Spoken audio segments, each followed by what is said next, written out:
Hello, everybody.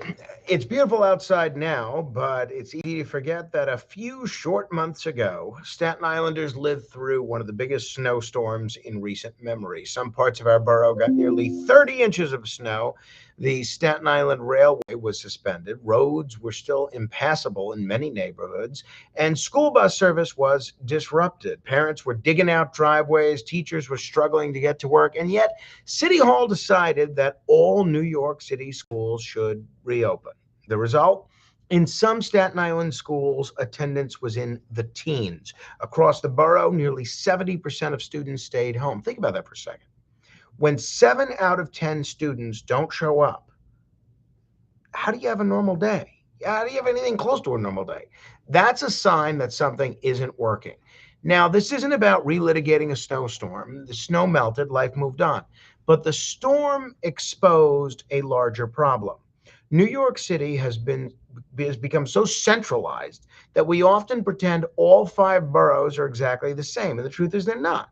Manhattan isn't Staten Island. The Rockaways aren't Riverdale. Bay Ridge isn't Times Square.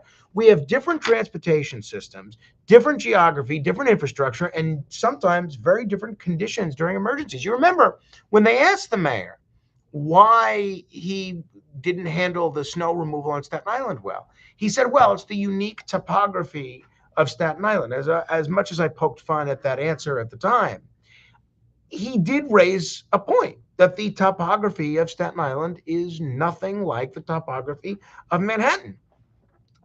Yet when major decisions get made, we're often forced into this one size fits all approach.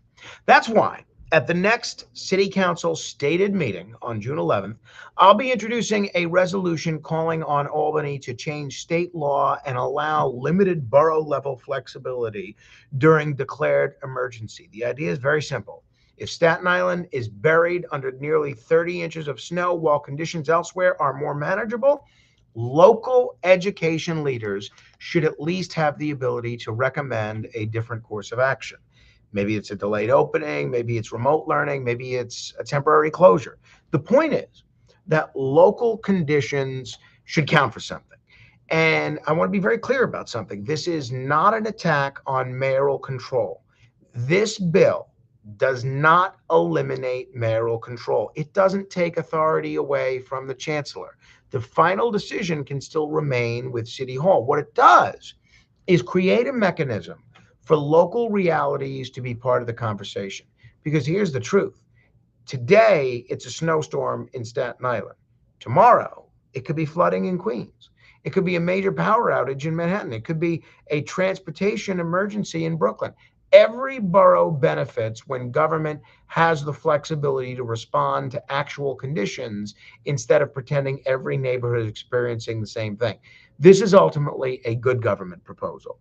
It's about making government smarter. It's about recognizing that New York City is not one community. It's five boroughs, hundreds of neighborhoods, and millions of people living very different lives.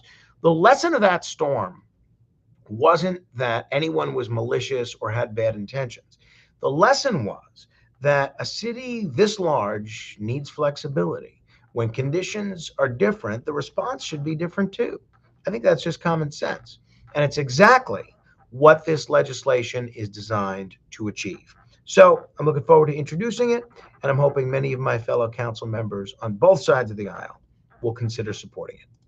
Thank you.